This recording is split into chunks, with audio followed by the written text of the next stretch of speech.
So unnecessary. Okay, I'm going to hit record on here.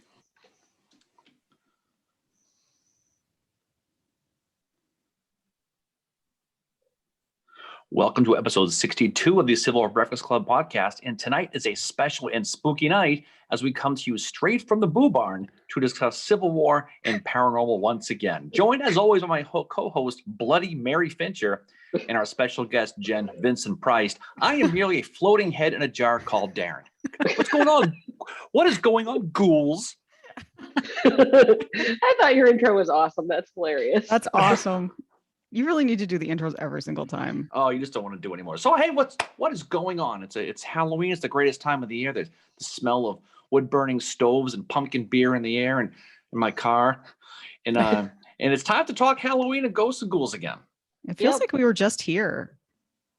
Yeah, it seems like it was. Probably because we've all listened to the episode recently and we were laughing at how funny we are. We did. Yeah. So if y'all haven't listened to our first Halloween episode, go give it a listen because it was a really good time and you might learn something about ghosts in the Civil War. Yeah, definitely a lot of fun to talk about. Now, this is not a very serious type of talk. This is one that you don't have to believe in ghosts or not. Like we said last time, everyone loves those campfire stories talking about ghosts and goblins, whether you believe in the stuff or not. So if you don't happen to believe in it, that's totally cool. Just sit back and enjoy and tell some ghost stories and listen to some of the stuff we say. And if you do, hey, that's cool too. We're not here to judge. But I think it's always fun talking about this. And imagine the American Civil War has got a whole bunch of ghost stories. But before we start talking about ghosts, we have some other spirits to talk about, Mary. We do. And I think we should let our guests go first with what are you drinking and what mug? I am drinking Goose Island 312 lemonade shandy, which is a summer thing, but it's what I had in the house. And my brother works for Goose Island, so I'm a little biased there. But I am drinking it in a Baby Yoda mug. Nice. Because it's the closest thing I could find to Patrick Claiborne. Patrick Claiborne is our, Jen and I made Patrick Claiborne up about a week ago. One night. Very cool. Okay. That's Claiborne's Halloween name now is Patrick Claiborne. Yes. It's going to stick. Yeah. Mm-hmm. And what antifreeze drink are you drinking tonight, Mary? Okay, so I am drinking a beer called, and it's funny considering what you called me tonight, I'm drinking one called Blood Moon. It's an orange sour. But then the other beer I have, because I'll probably get into a second one tonight, is called Cat Lady. And that is for Jen because she has pet cats and she's also got pet bunnies. So I'm like, well, that'll be my little tribute to her. And I'm drinking it out of my George Henry Thomas mug because it was around this time in 1863 that he actually took over command of, I believe it was the Army of the Cumberland from Rosecrans. Mm-hmm. Very cool. Very cool. And since you didn't ask, I am drinking. It's just about you. Anywho, Timekeeper IPA from Fourscore. Timekeeper kind of has a creepy name to it. I don't know. That's the best I could do. And I'm drinking out of my mug that says Pancake Man on it because it says Pancake Man. And I think he's kind of scary. So I went with that. I was going to say real original for Halloween weeks. That works. Have you seen the Pancake Man? You wouldn't be joking if you have. That sounds really creepy, actually. It does kind of sound creepy. Yeah. So hence the mug. Judgmental. Anyway.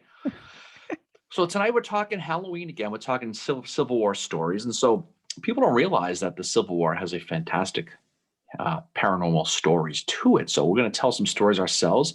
We'll talk a little bit about some of the connections between Halloween and the Civil War. And we'll talk about what a haunting actually is. So I think, Mary, you can take the floor first and talk a little bit about how the whole thing kind of ties together. Yeah. So Halloween and the Civil War, it's not like we think of it now. So All Hallows Eve traces its origins like back to that kind of the 8th century when Pope Gregory III made November the 1st All Saints Day, which made October the 31st All Hallows Eve. And it goes back even before that to I think it's a festival called Samhain. Am I getting that right? I think there's different pronunciations, but I know one of them is Samhain or salmon, it depends on where you're from, how you say it. Yeah. And so that it goes back very, very far. Like a lot of, traditions that we have today, they can trace themselves back to pagan times.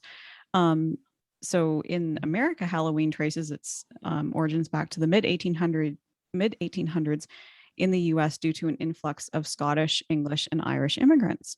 And they brought with them the tradition of carving turnips or rutabagas which eventually became carving pumpkins. And they did this to ward off evil spirits on All Saints Day, on the eve of All Saints Day, which All Saints Day is November the 1st. So this was paired with other traditional harvest season activities, including corn husking, apple peeling, costumes, and parties. And today this is known as Halloween. And when it first arrived in the US, only Maryland and the southern colonies participated in it.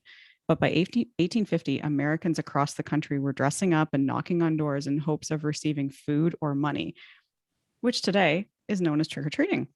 And there's a couple times it is mentioned in the newspapers. In the Peoria Morning Mail on November 2nd, 1862, they reported about All Halloween. This old-time anniversary, which took place on Friday evening, was made the excuse by some of our wild boys for throwing on savory missiles, putrid vegetables, taking gates off of the hinges, and sundry other pranks. This was probably good fun to the boys, but for those thus attacked, it was not so desirable. So as we know, there is, I believe, the evening before Halloween is Devil's Night. That sounds like what they were up to there. And then there was another article I found where the quote was, "Some gentlemen called and we had cards.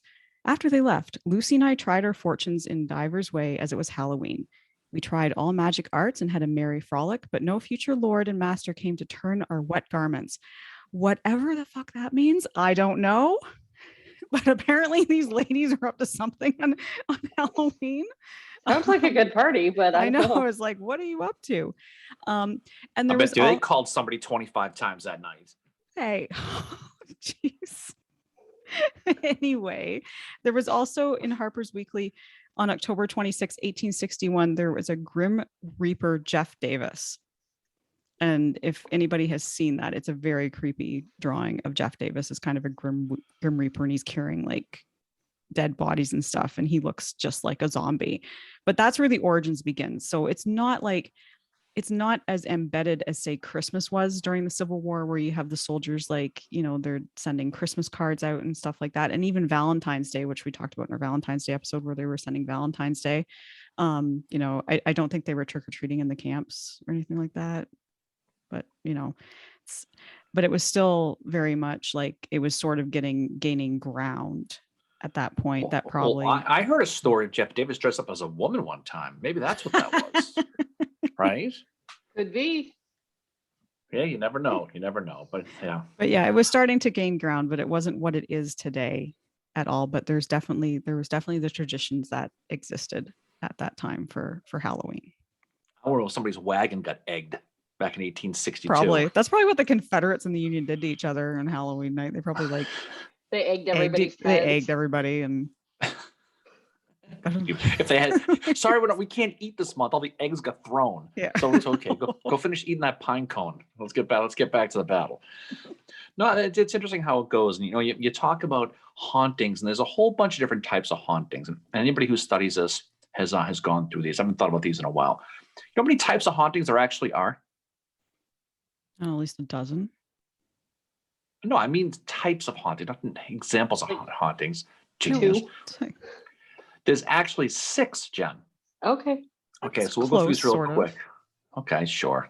The most popular one is residual haunting. Now, this is the one where it's an imprint. It's like a videotape or an audio tape of a ghost that's just running, and it just comes and goes. The ghost or whatever it is doesn't even aware that it's even there. Usually it's replayed at moments of high trauma. So like battlefields, for example. So somebody may go to the battlefield and see a ghost of a horse or of a soldier walking by, and he acts like he's completely oblivious to your presence. That would be considered basically a residual type haunting. And that's probably the most popular one. The next one is called a poltergeist haunting. And people have heard the phrase because of the movie. And this is really not really a haunting at all by real ghost definition. What it really is it's just misplaced energy that's put in kind of a powerful place, that's sometimes a destructive place. And it's almost like energy being channeled through people or places that causes damage. So for some reason, it seems that a lot of these poltergeist type energy things tend to manifest with younger girls. That's just statistically, or was. Sometimes after a pelican attack or a bad haircut. Who knows? Maybe that's exactly where it comes from. But it's certainly one that actually does have part of that. It was a peacock. whatever it was. I think these are kind of active type hauntings too, or intelligent hauntings, right? So that's kind of how that one is. The fourth one, which I think is the creepiest one, is a doppelganger type haunting, which because I don't think that'd be fun at all. What that really is a almost a double person of yourself that only you can see.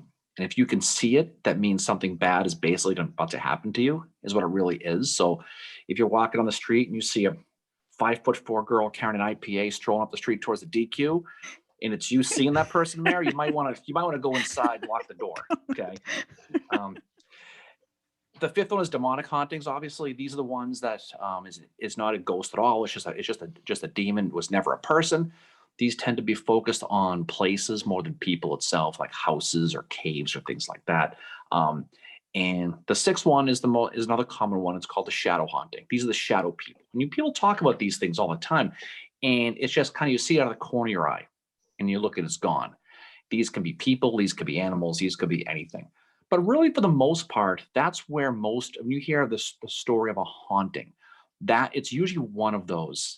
And most of the stories that we'll probably tell tonight tend to be fall in that residual field, because that's kind of what they are by definition. But there are a lot of different ones. And I think that's why when people go study these things, the first thing they need to do is find out what they're dealing with, right? Like if you watch Ghost Hunters, for example, if you watch these shows, that's what they're doing for the most part. But it's interesting because you can kind of get an idea of the history of something that took place there to get an idea of what energy is still there. Mm-hmm. Exactly. Yeah, that's one thing I like about ghost tours, is that you learn some of the history that you wouldn't necessarily get at the battle or on the battlefield. You'll learn some of the other things about like people in the town and stuff like that, where these things took place. You find out more about the civilian side of it on the ghost tours, but they always tie the history into it. Yeah, well, I think I remember that from when we recorded with you last year, and you talked about that one story where you were with your friend and her daughter, and there was that one ghost of that girl that had died and basically been neglected by her family. Yeah. You're finding out the history behind that. It's a very sad history, but I don't know. I like for me, I think these ghost tours are as much a part of the battlefields where they're at as they are like the history of the battle themselves, because like you said, you're learning about the people, about the townspeople, and sometimes there's even ghost stories that date back to the Civil War as well. Yeah. Oh, there are a whole bunch that do. And we're going to talk a lot about those stories, Mayor and Jen, a little bit about this. So Jen, so rumor has you got some stories for us. I do. I have a couple personal experiences again. And okay, then let's remember, we all have to sleep tonight. Okay. So I don't want to hear any situations of having to be at 4 o'clock in the morning. Look here, Mr. Marble's running around my kitchen. So, okay, I'll scratch that one off the list. No, don't. You're free to tell it. No, but yeah, and then I did some, because there were two things that I had kind of looked up other stories that I wasn't familiar with, and I found a couple topics that I thought were interesting. One is that during the Battle of Gettysburg, supposedly they saw the ghost of George Washington twice. So that's one that I can talk about that one first. Yeah. And then I somehow got on a tangent of Headless Horseman of the Civil War. So I brought those two with me as well. But the stories of George Washington are really interesting. Supposedly, and this is just the history that I read on it, the 20th Maine was headed for Gettysburg, but they were not there. They weren't sure where they were going. They were kind of confused. And they said a man on a tall white horse with a tri-corner hat on, like, rode up in front of them and kind of gestured and told them to follow and led them toward the town. So that's one story where they think it might have been, according to Chamberlain, who actually wrote about this, some of the soldiers thought that was George Washington. And then another sighting of him there was also with the 20th Maine. And they said that when they did the charge at Little Round Top, that, the soldiers were ready to do it when they were given the order, but the ghost of Washington appeared again, and it looked like his sword was on fire. And he gave a second order to charge, and that's when they all went running down the hill. Wow. And so those are the two of George Washington supposedly at Gettysburg. And I actually have a quote from Chamberlain here that was interesting. He wrote about this. He wrote about everything, but he said, "We know not what mystic power may be possessed by those who are now bivouacking with the dead. I only know the effect, but I dare not explain or deny the cause. Who shall say that Washington was not among the number of those who aided the country he founded? So that's from Chamberlain's writings. Chamberlain people aren't going to like this story, Jen. It wasn't him who ordered the charge. So Ellis Spear was right. It was George Washington. Oh wow! And Chamberlain wrote about it. He said, "Yeah, I don't know that it wasn't him." That's pretty cool. That's a great example of like a ghost story from the Civil War period to show that this goes back to even then they were seeing ghosts. And this was the other soldiers were reporting this. Yeah. And that's because when I first heard about that, I thought, okay, this is some shenanigans. I'm going to see what's going on here. And then I found quotes from, and that was taken from like the Joshua Chamberlain Museum, like their archives online. Mm-hmm. So, I mean, it's his writing. And that just floored me because I was not expecting to find anything. You know, I expected to find that it was a hoax or a joke. And it was like, oh no, it's serious. He wrote about it. Yeah. So I thought that was very cool. That's a really good story. Well, especially back then, they probably couldn't explain it, right? Like, how do you explain a guy that's dressed in clothes that are not, you know, like clearly. Well, they said he was clearly wearing like the tri-corner hat, which was definitely not a Civil War style. Yeah. Sure wasn't John Burns. No, it was not John Burns.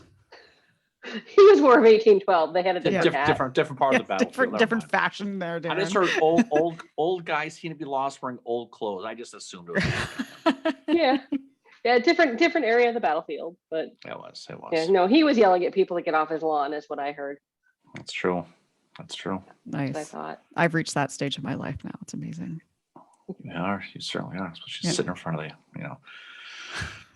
No, it's a great story. I mean, Gettysburg is one. I got a good Gettysburg story I'll talk to real quick and about all these because it's just interesting as you go to these and people like the Gettysburgs, like the Antietam's, like the Franklins of the world. They flock to these places and you know people some people get aggravated with the ghost people in a town like Gettysburg, but you know anything that brings people to the town, I'm all for it. And you know hopefully they see some of the history too. But since we're talking this. We're going to talk about Iverson's Pits real quick. Everyone's been there over in the first day's battlefield, and it's probably one of the more haunted and more active places on the battlefield by people who study this stuff. So real quick, on the first day of the battle on July 1st, 1863, the Union Army of the Potomac and Robert E. Lee's Army of Northern Virginia, they bumped into each other in Gettysburg, Pennsylvania, resulting in the largest and bloodiest fight in the Western Hemisphere. So early in the part of the battle on Oak Ridge, which is just north of the town, a Confederate division under Robert Rhodes, who's under Richard Ewell's corps, was attacking James Wadsworth and John Cleveland Robinson's divisions of the Union First Corps, right? So Rhodes' attack was screwed up at the beginning because one of his brigade commanders, Edward O'Neill from Alabama, he stepped off too early. They were all supposed to go together in one big line, but for whatever reason, he went instead of the rest of the division. Leroy Jenkins did, and he went in, and it screwed up the entire battle plan on that first day. So after YOLOing it, basically, O'Neill, he gets driven back pretty quick, and he kind of screwed up the entire plan is what he did. So Iverson's brigade now is sitting back across an open field near that Thomas Forney farm, directly in front of Henry Baxter's Union Brigade on Oak Ridge, right? So they're sitting there waiting for their turn, and no one's really doing anything. So the night before, Iverson got himself good and right with Liquor Mary. That was the problem. And he didn't make the charge because he was too hung over and he was also out of Pedialyte. So he had to stay back and he could not go. He was not feeling well. He could not make the charge. So all he said to his brigade was, give him hell. And he stayed back and he watched. This is 1,470 men going forward, marching out like they're on a parade. Now, because of the undulations, that's what they are, rolling hills on the field of the natural grass, they couldn't see the Union Field First Corps. So the battle line was behind a stone wall near today's Oak Ridge Observation Tower. And there's a wall, Rick, that's where they all were. Once they got to within 80 yards of these unseen federal soldiers, including James Bates, 12 Massachusetts, and Benazet Foss, 88 Pennsylvania, the feds rose up in double ranks and just blasted them. Killed 510 instantly, but the number was probably closer to 750. So after Robinson's men broke, before the 11th, by the way, just keep that in mind, Iverson went out. He went out to find his soldiers, 500 plus dead, lying right where they fell, like they were cordwood, all in a big long line. Some were shot as many as many times as 5 times in the head. That's how many times these guys got hit. They got absolutely pounded. They were all buried in a shallow trench, just thrown in. They remained there until the 1870s. And what was left of their bodies, by being in that rich Pennsylvania soil and being in the heat, well, probably not much, was moved to North Carolina. Now, the place where that burial ground was, where the bodies are gone, and there's probably a lot of them still there realistically, is called Iverson's Pits. And if you go there now, you can still sort of see the indentation of where the ground was. There's still like a little swale, right? It's supposed to be one of the more active paranormal spots on the battlefield. So in 1898, a guy named Lieutenant Montgomery, he was a survivor in the 12th North Carolina. He went back and he visited, and he commented how green the grass was where the pits were because of all the natural fertilizer of these dead people over the years. Thomas Forney, the farmer, the owner, always talked about how great his crops grew in that area because of the fertilizer. So he was planting crops where these guys were dead, where their bodies were moved, but he said his crops always grew strong at that part of the field, on this field. So he would say at night he could hear distant screams from the field that he couldn't explain. His workers would not go out there at night; they refused to. And today, if you see the field today, it's sometimes just a big clear field. Sometimes it's got corn. It's got a whole bunch of stuff. It depends on when you go. But over the years, people have talked specifically about when there's been cornfields. They'd go out there and they would see shadowy figures walking in the corn. They would hear people walking on the areas next to them, and there was never anybody there. And to this day, people go there all the time. If you go to visit Gettysburg, you're going to go to Devil's Den, you're going to go to Spangler Spring, and you're going to go to Iverson's Pits. But it's one of those places you go that is, to this day, is still a magnet for people who study this stuff because of all the creepy things that happen there. Yeah, and Thomas Forney, he would always talk about just the hearing the stuff. Imagine living on a farm in the middle of nowhere, and you hear the farmhouse is long gone now, but just imagine hearing screams and yells from this field in your yard, and there's nobody out there from this place. And it's still one of the creepier places. If you ever go there at night, while the park is still open, well, that's suggesting break any rules, Jen. But if you go out there at night, it's a creepy place to walk it at night if you do it.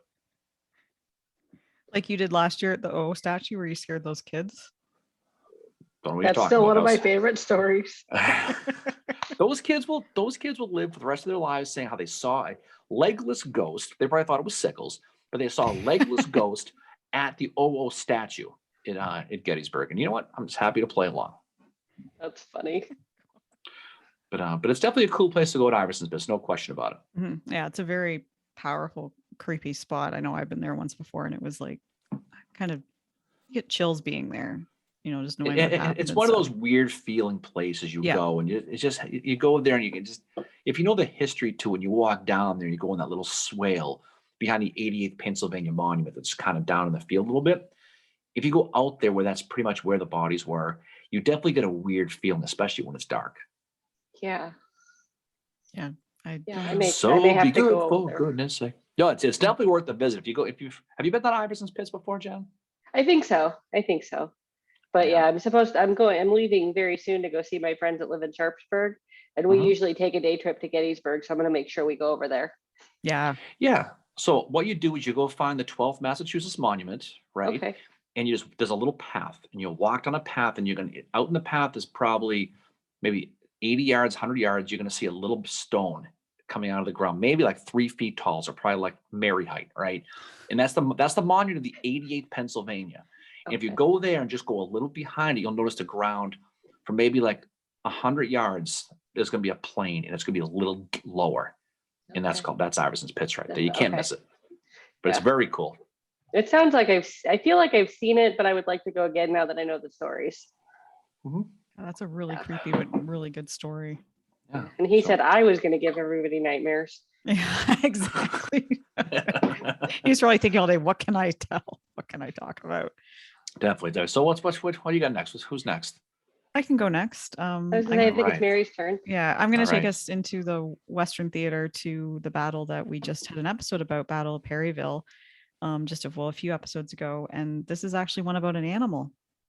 And as we know, at the Battle of Perryville, Patrick Claiborne fought there. And when he was riding into battle, his horse was not just shot from under him, but completely annihilated by artillery. And Claiborne fell off the horse, and that's how he injured his ankle. But anyway, one of the more common stories from the Battle of Perryville is that soon after the battle, locals reported hearing a horse galloping by them when they were, on this one road, but there was never a horse there. And to this day, that horse still gallops and people hear it. They'll just gallop down this one road, and it's apparently the road that, he would have been on riding this horse before the horse was killed. So that's a residual haunting, right?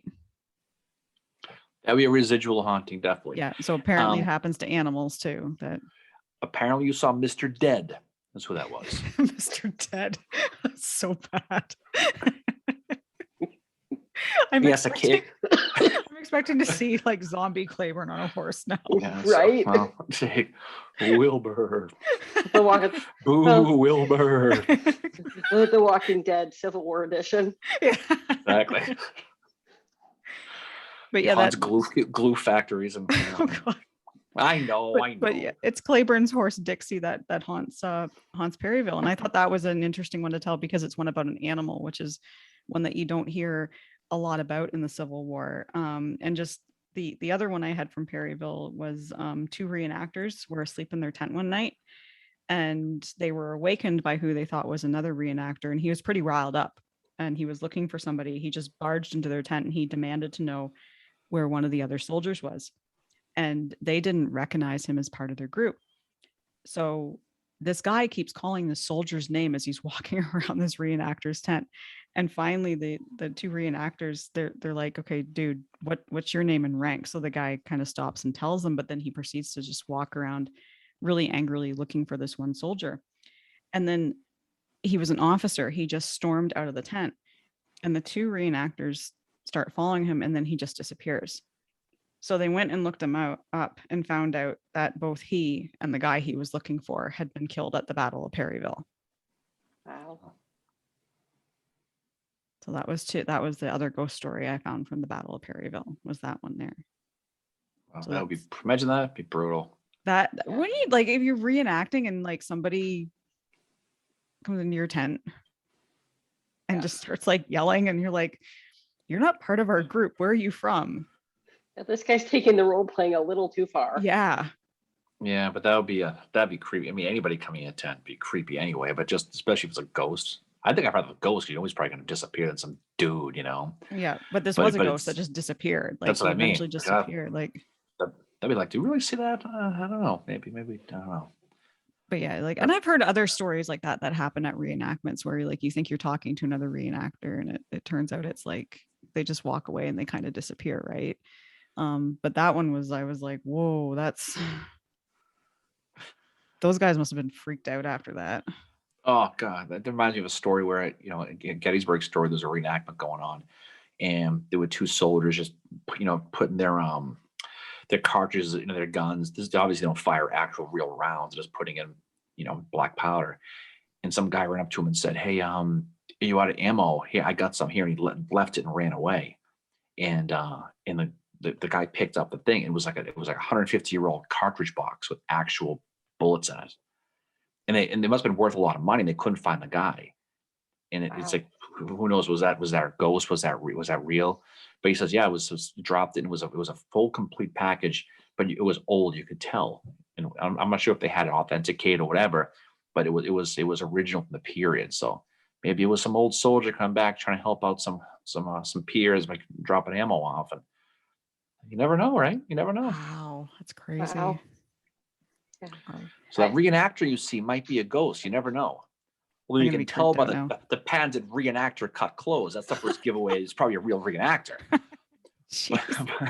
but if I'm kidding maybe, but you never know. You never know. So always give him give him one of those. Yeah. See him put your finger through. Yeah.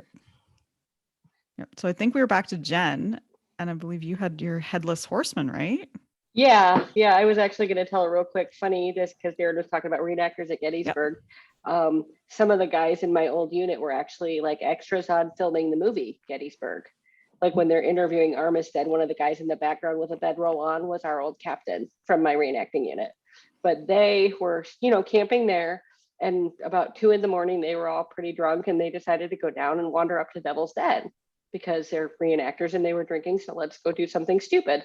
So they get there and one of the trash cans was glowing, like they couldn't find a source for it, but almost like a campfire glowing. And like some of the guys could see it and some of them couldn't. But like one guy pulled out a book and could read by the light from this glowing garbage can. And they never did figure out what caused it to glow like that. Wow. Creepy. Almost like a ghost campfire, kind of. Yeah, So, which I thought was interesting. So it's always fun putting the wool on, walking Gettysburg, and someone looks and you look at them and go, "Oh my God, you could see me?" And just walk away. I've always wanted to do that. Or like what you did to those kids when they came up without you. Oh God! Hey, I gave them a story. I gave them a story. So Yeah, you did. They'll tell it forever. definitely. You better hope they're not fans of the show. They'll be like, "Man, he tricked us." He had Those no kids will be- legs. The kid's like, "Good. Don't go back to therapy anymore. It was a joke." Yeah, You know. yeah. So See, Mom, I told you. So the other one, the Headless Horseman story, is actually he was it was a lieutenant colonel who I think was part of Rosecrans' staff. It was Julius P. Goresh, I guess is how you say his last name. Yeah. But he was killed. He was killed right on the railroad line, right by where the National Cemetery is now. And they said he was just, the cannonball just literally sliced his head right off. Mm-hmm. And it's funny because I thought there was more than one Headless Horseman, but supposedly they say they see this guy at Stones River, of course. They've seen him, like Chickamauga claims that they see him there. And then I was listening to a different podcast and they were talking about Ghost of Franklin, and the guy said that he's in Franklin too. So apparently this guy travels around a little bit. Wow. But they say he's definitely at Stones River. And then I think last year, Mary, you had talked about Old Green Eyes. Yep. Some people say that's a Headless Horseman ghost, a Headless Ghost of the Civil War. Wow. Yeah, so I thought that was interesting. So I didn't want to go through the whole story again, but I wanted to tell you that when I was doing Headless Horseman research, Green Eyes came up again. I do remember reading that. And like the interesting thing about Garrosh is not only was he on Rosecrans' staff, he was his best friend. Okay, I didn't find that. And he was killed like right in front of Rosecrans, and like Rosecrans was covered in his blood, and the jacket that Rosecrans was wearing, obviously he could never wear it again, but he took all the buttons off of it and he carried them around in his pocket for the rest of his life. And I've kind of thought on my own, just like reading between the lines kind of thing, and just some other articles I've read, that one of the reasons why Rosecrans like had PTSD at the Battle of Chickamauga, which like I believe is what he had, was because of what he witnessed happen to Garrosh. But it would make sense if he was at Chickamauga as well. Maybe he was just riding around trying to keep, if it was, he was killed so quickly. Yeah. Didn't believe he was dead. He just kept following them. So he's at the places. Now, Rosecrans wasn't at Franklin, but Rosecrans was definitely at Chickamauga, obviously. Yeah. But that's interesting. He appears there. But yeah, he was Rosecrans' best friend. Interesting. Very cool. Headless Ghost. Here we go. Yeah, it makes sense. He would be at Stones River though, definitely, because that's where he was killed. Yeah, they say they see him like near where he was killed, and they've seen him writing other places where he was before he was killed, and sometimes like through the cemetery itself is what I was reading, is that they've seen him just all around that area. Oh wow, that's like, oh my God, that's creepy. Yeah. I'm gonna be watching out for him when I go to Stones River. Yeah. Headless Mr. Dead. Oh, thanks. Mr. Dead. Is he riding Claiborne's horse now? Might have been. Hey, who believes in reincarnation? Who believes in that stuff? I do. Yeah? Yeah. Okay.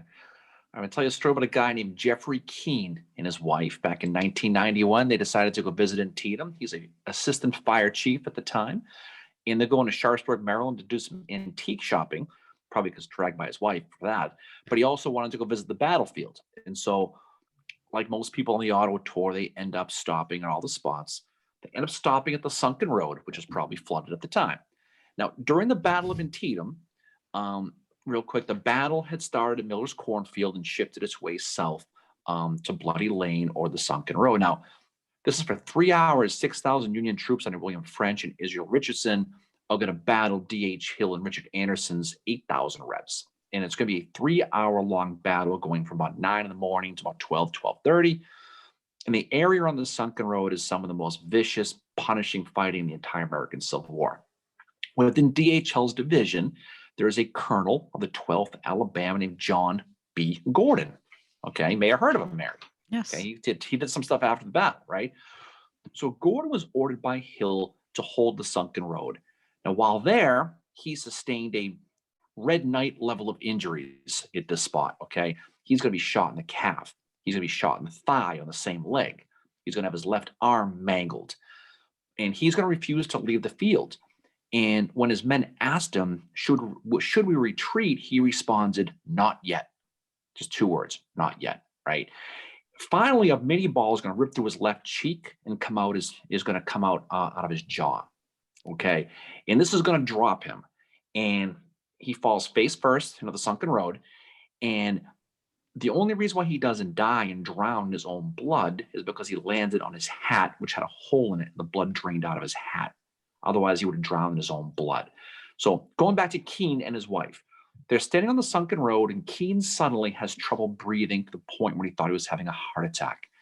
And they rushed him back to his car. He started to feel a little bit better, but he gets completely overcome with emotion, and he just doesn't know. He's never been there before. He doesn't understand it, but he just kind of freaks out. Sometime later, he ends up at a friend's house who's having a party, and they have a psychic there. And they're having fun. You get readings, and they're all going around. And he's going to play along. He's going to get a reading done. The psychic does his reading and asks him, "Do you believe in reincarnation?" And he goes, "I don't know why." He goes, "Because as I'm doing your reading, he goes, you were mumbling. And do you remember this?" And he goes, "No." He goes, "You kept mumbling, 'not yet.'" And so Keene had no idea why he would say that. So one day he picks up the Civil War magazine and reads that story I just told about. And he finds out that John B. Gordon's words of "not yet" were said at that spot where he had the heart attack. He thought he was having the heart attack yet. So around here in that same article, he sees the picture of John B. Gordon. And by happenstance, it looks exactly like him. Oh, facially. wow. Oh. And it freaks him out. On his birthday, his 30th birthday, okay, he's going to have a sharp pain in his jaw to the point when he has to go to the hospital. So he gets to the hospital. The doctor says, "I don't know what the hell's wrong with you. There's nothing physically wrong with you." And he just didn't understand what the pain in his jaw was. Then he found out later that when John B. Gordon had his injuries to his jaw at Antietam, how old was he? He was 30, Wow. the same age. Whoa. And so he spent the rest of his, whatever, and this is 20 years ago now, whatever it was, wondering if maybe he's the reincarnated spirit of John Brown Gordon. So it's neat when you kind of study these, because again, you never know. This is a guy who was a assistant fire chief, who wasn't some wacko, didn't know the history, and for whatever reason, he had this connection to that spot. And as he went to see that psychic, stuff came out that he didn't know he was even saying, and he found out what that meant after. He didn't know that story at the time. And then the pain on the jaw. So it's tough to say. You never know. And this story actually was kind of not a national story, but it was a quasi story in the ghost community, because it was one that they really couldn't debunk, because he was just one of those guys, or kind of like the story we talked about last time with the 3 women in the elevator at Gettysburg. Yeah. Where there are some people you're just going to believe their words. They're not the type who are going to make up stories. And this is one of those guys. Yeah. So it makes you wonder, so maybe he's maybe Gordon's back. Maybe he is. Wow. That's maybe he's still pissed at Jubal Early. Probably. I would be if I was Gordon. I'd be really pissed. He needs to find the reincarnation of that guy and they can have it out. Yeah, exactly. It's funny. He walks by a guy early, goes, "Hey," like that Spider-Man thing. And they just start fighting in the street and nobody knows why. Yeah. Hey, fucker. Like, Right. You didn't let me attack. Lee's bad old man, my ass. But I I to always see that. I just find those stories fascinating though, No, because you know what though, because a lot of these stories you can kind of debunk, and maybe you can, but the ones that makes you give you the chills and go whoa, right? Those are the best stories, and you know, again, whether they're true or not, whether they're fabrications or folklore, they're still cool stories to hear and to say. Yeah, that is really cool. Yeah, that's a good one. I like that. So is it my turn again? Your turn again. Okay. So I'm going to take us to Battle of Franklin, to Carton House, which is where I'm sitting right now. I wish I was sitting at Carton House. So this is a large 2-story, 22-room, early 1800s brick mansion. And so not only is there a presence that lives there that is referred to as the General, who is often on the second floor. And some say it is Patrick Claiborne. He's actually the main spirit that probably haunts this place, this area around Carton House. And this is where the generals, including Claiborne, were brought after the battle and laid out on the porch. So you had Granbury, Claiborne, Othel, States Rights. Just who was the other one, Darren, that was there? There was Otho, Claiborne, States Rights. Hiram Granbury, Granbury. Straw was there. Granbury is always the one I have a tough time remember. I don't know why. I always remember Granbury. I never remember Straw. It's Straw. That was the one I keep forgetting. And near the house is a graveyard where there's 1,700 Confederate soldiers that are buried. So of course it's probably very much an area of like this kind of energy that happens when you experience hauntings. One of the servants was murdered in the kitchen by a jealous field hand.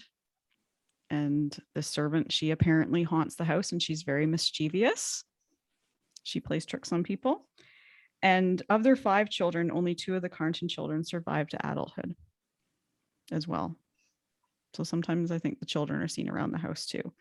But the one that I wanted to talk about, the story I have, is the ghost of Patrick Claiborne. So apparently sometimes he'll be on the back porch just kind of pacing.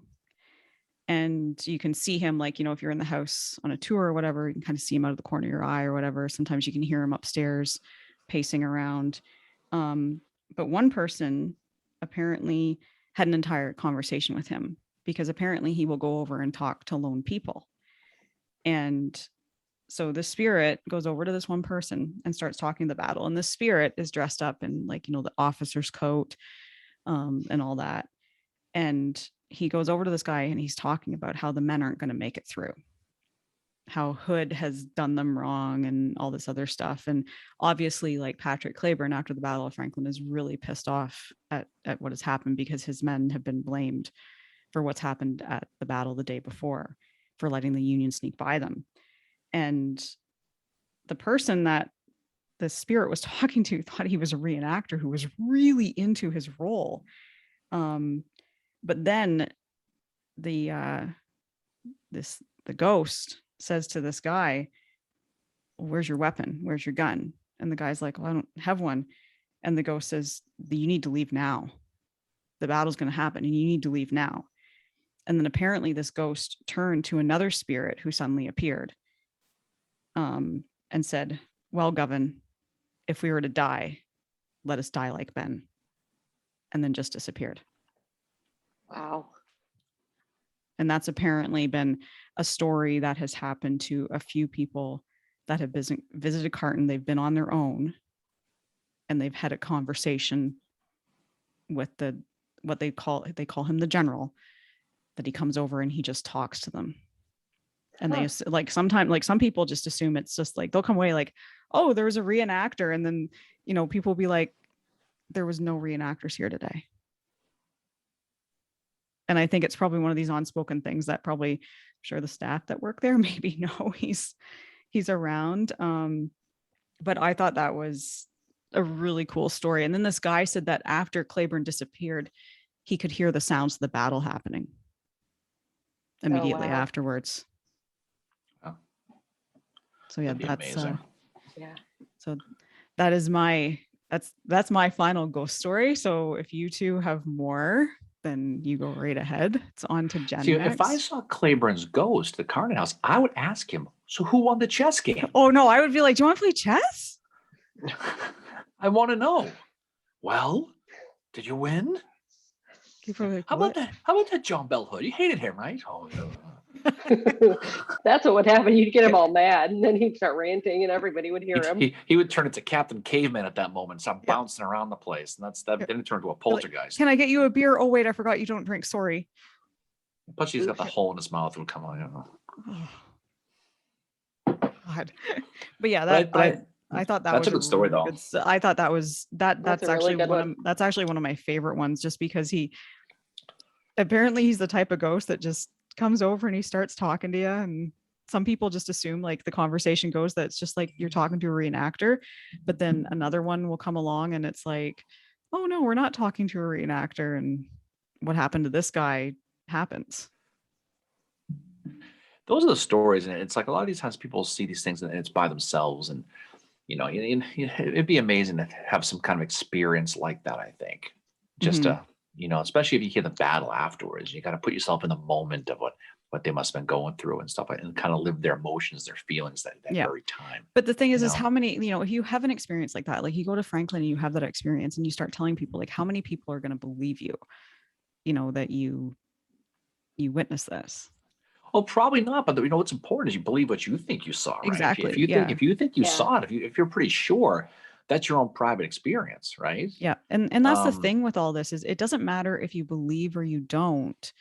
This is part of the history of the Civil War, and it plays into it in a huge way. And we all experience it in different ways. And whether we see them or not doesn't matter.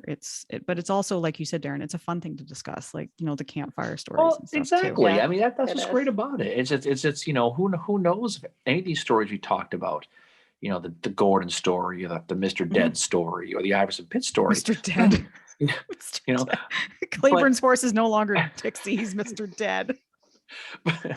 But it's fun to talk about, and that's what's great about it is and you never don't let anybody ever tell you believe one thing or the other. It's what you believe is what you believe, and that's just life in general.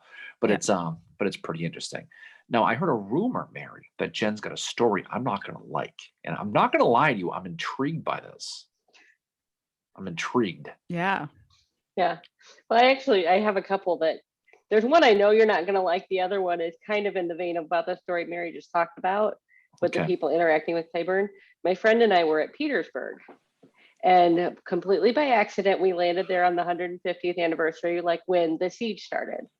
And so we're driving around, and we had stopped at an area where there weren't a lot of people. There weren't a lot of people for the whole event, but we could hear like soldiers marching, and then we heard a command, and it went silent. So when we got back to the front, one of the guides was like, how was your your auto tour? We're like, oh, it was great. We heard soldiers marching, but we couldn't see anybody. We don't know where they were. And he goes, we didn't have any reenactors over there. So we heard marching, and there was supposedly nobody there. So and my friend and I both heard it. We're like, where is that coming from? And we're like, apparently, yeah, we don't know. But so that was interesting.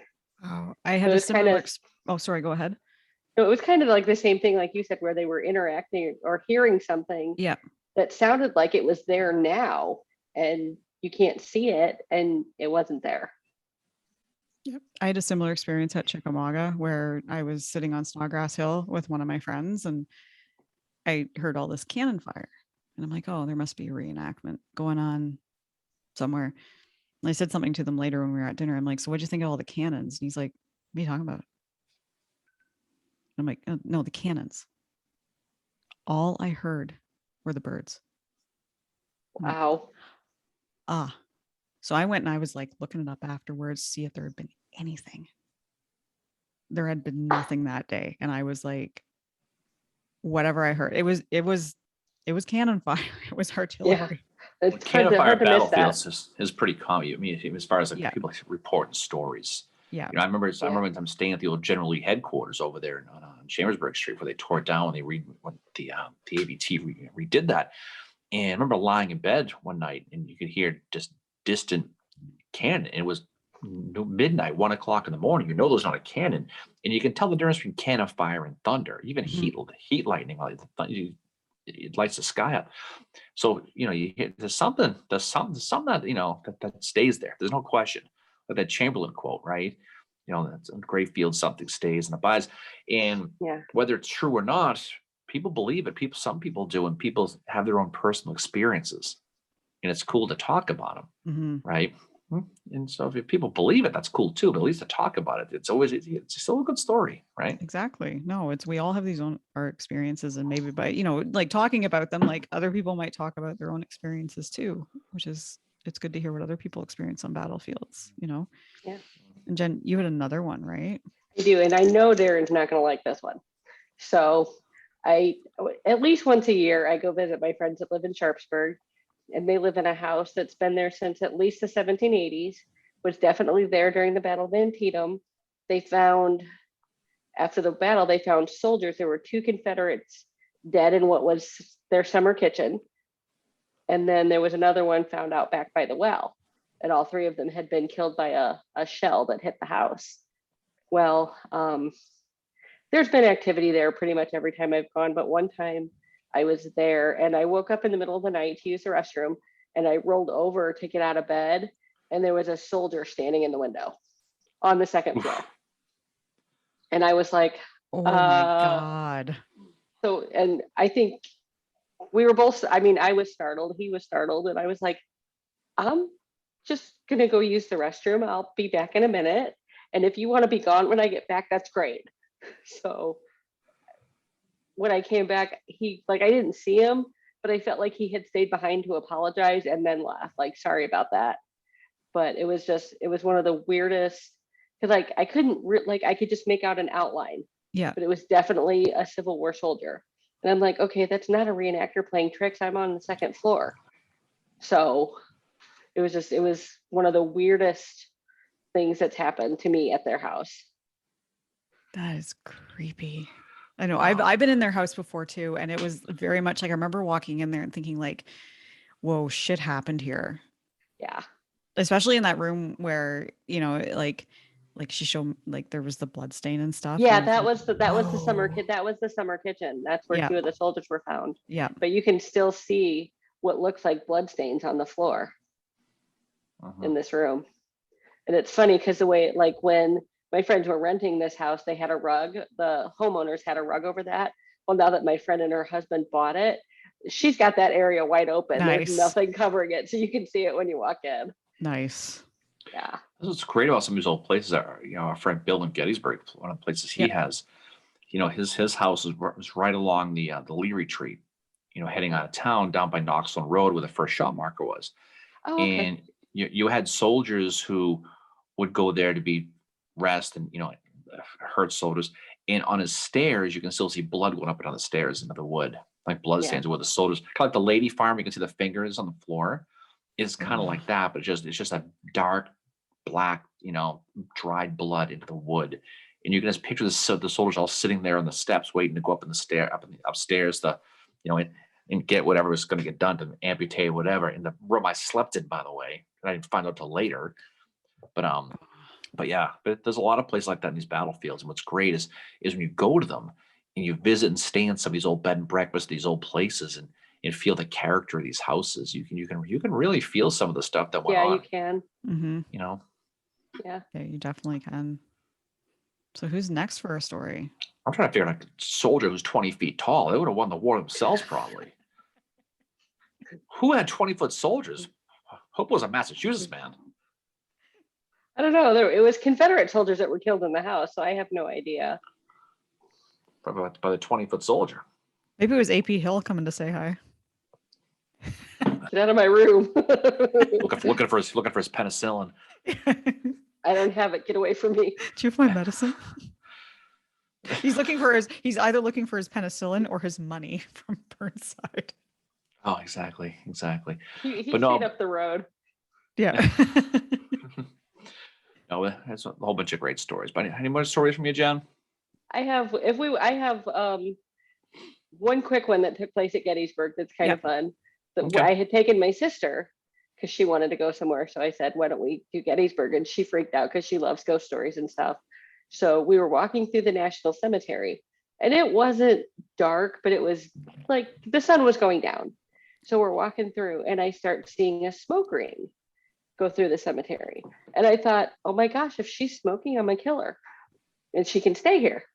But so I looked and she didn't have, like, she had no cigarette in her hand. She wouldn't do that in the cemetery, which I knew, but that's the only explanation I could think of for where I'm seeing like this perfect smoke ring. And I mean, it was too big to be a cigarette smoke ring, but at the time I'm not going, okay, maybe that's a cannon, because there was no reenactment going on or anything.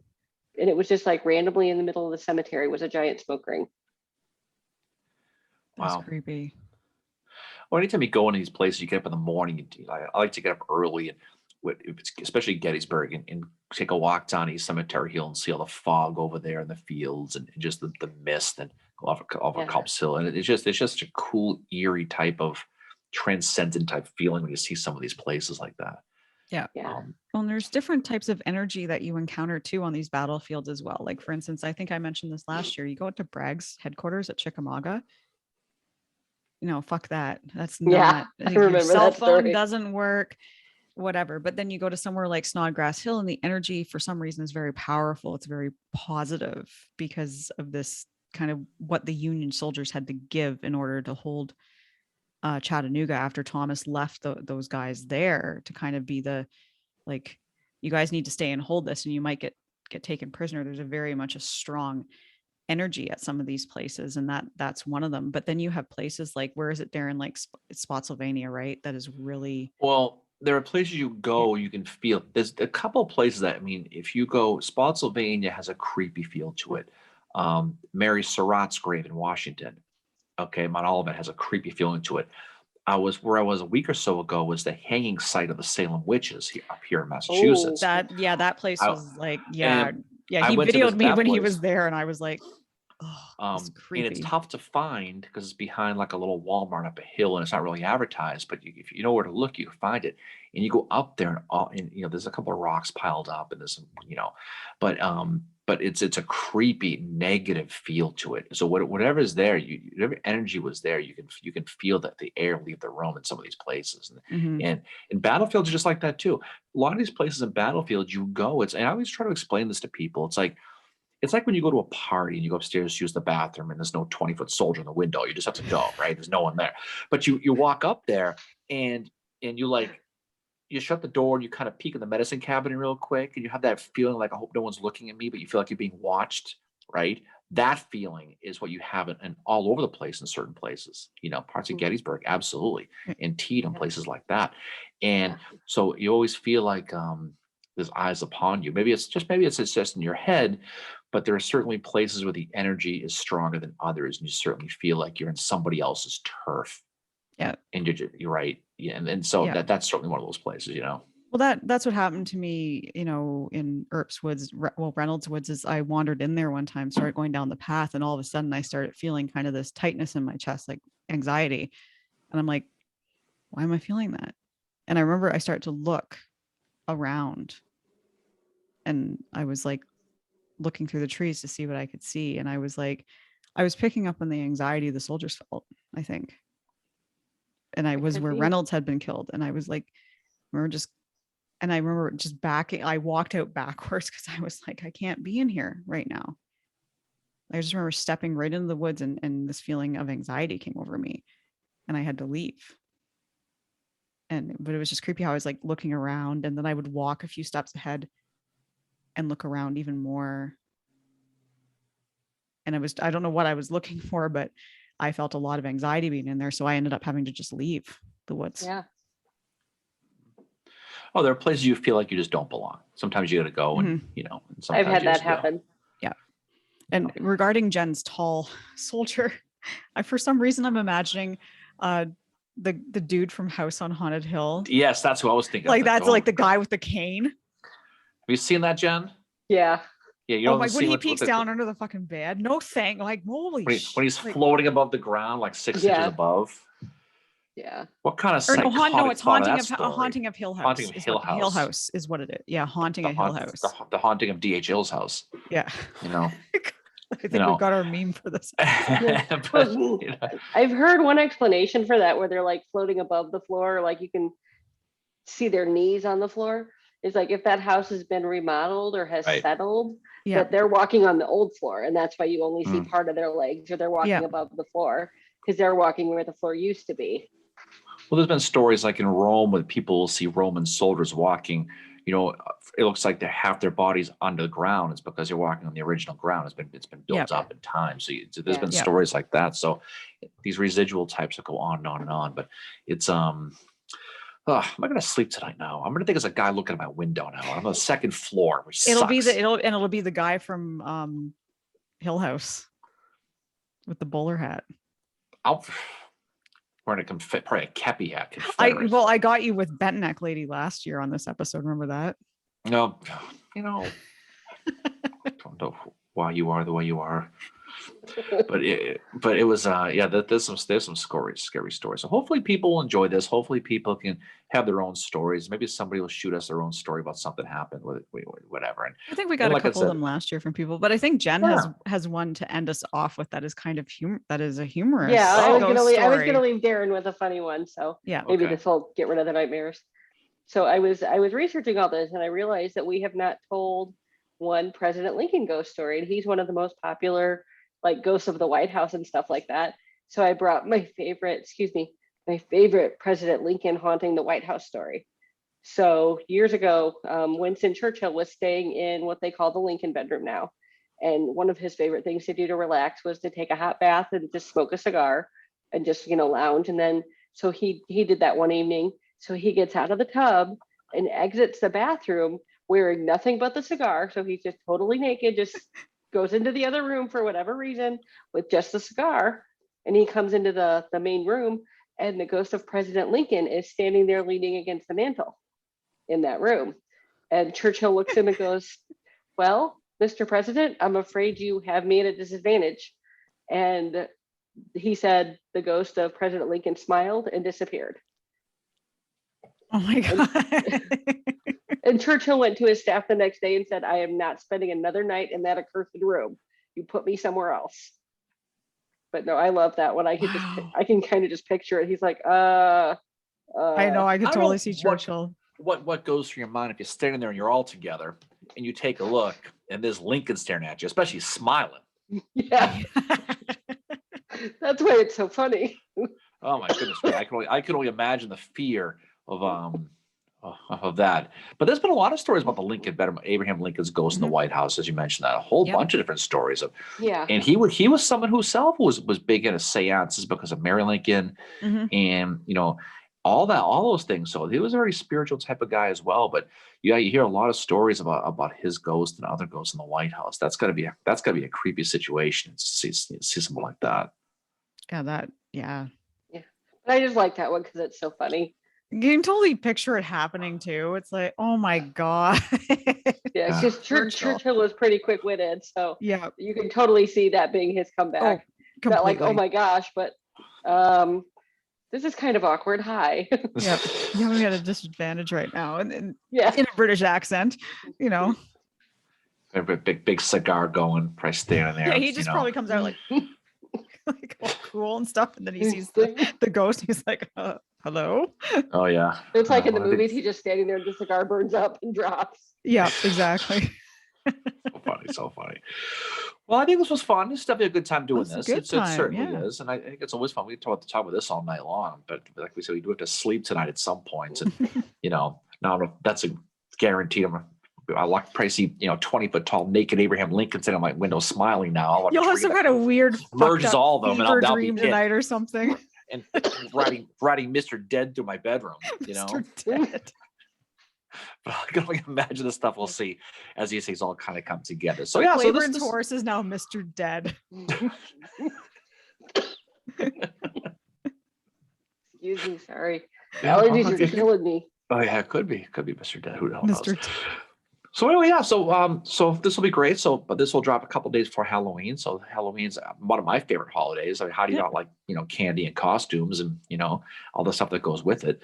And it'll be a good time. Some Halloween parties to go to this year, Mary. I got a couple to go to. I'll be dressing Nice. up in my my Union blues. I think we'll see how that goes. And by the time this drops, we'll have obviously we've had our round table, which will Yeah, be fun we'll too. have our coming costume up. round table, and I hope everybody dresses up for that. And I'm just going to assume congratulations, Leonard, for winning the book. See, at this point, you just kind of just give it to Leonard will him. somehow wear the best costume. Oh, if you can imagine if he does. I hope he does. God. And he's not going to hear this till after. That's I Yeah, know. brilliant. that'll be hilarious. Oh, it would be. If it does. It does. So yeah. So what's coming up next, Mare? So next we will be talking about Barksdale. We're going to do another episode about a general, and this time we're going to talk about a Confederate general. So we're going to talk about Barksdale, and then after that, we will have Battle of Bull's Gap, and then we'll be taking a week off, and then we will be back with you at the end of because that will get us near the end of November. We'll be talking about Spring Hill. Yep. And then we got the next book club coming up down the road as well. Time goes so fast when you're having fun, Mare. This is a good time. Speaking of laughs, Jen, always having a great time having you on. When you scared the living hell out of me. Thank you, Jen. tonight. That was awesome. With it's a 20-foot tall one of the Celtics looking in the window. But that's going to be that'll be a fun thing to think about later on. But I love these stories. They're great stories. So hopefully people enjoyed these, and hopefully people have a great Halloween. Hopefully have a good time. Stay safe. And go out there with all the ghouls and goblins and Reese's peanut butter cups and everything else that makes Halloween so much good. Yep. Yeah. So thank you again, Jay Price, for being our guest for our second Halloween extravaganza. Apparently live from the Boo Barn. Right? Boo Thank you guys for inviting me back. Oh, Definitely. anytime. Yeah. Now you got a whole year to think about stories for next year now. Yeah. So that'll be a good time as well. Yeah. Maybe next year I'll have a story of some dude looking at my window. God. You somehow knew that was going to get to me too. That's amazing. I see. It'll be the ghost of Mr. Dead. You can talk about it. Mr. Dead. Mr. Dead. It'll be a horse that's 20 feet tall with a soldier on. Exactly, with Churchill on his back with a cigar. Naked. Afraid you have me at a disadvantage. Well, there you go. You already have your line when he shows up. You're ready. Exactly. I'm going to practice that. So anyway, hope everybody enjoyed the episode. Thanks to you, Fincheru, and of course you, Jay Price. Always a good time to talk to you. And everybody will talk to you guys soon on the other side, as we like to say. So we'll see you guys later. Happy Halloween. Bye, everybody. Happy Halloween. Boo. See you guys later. Bye. Bye. All right.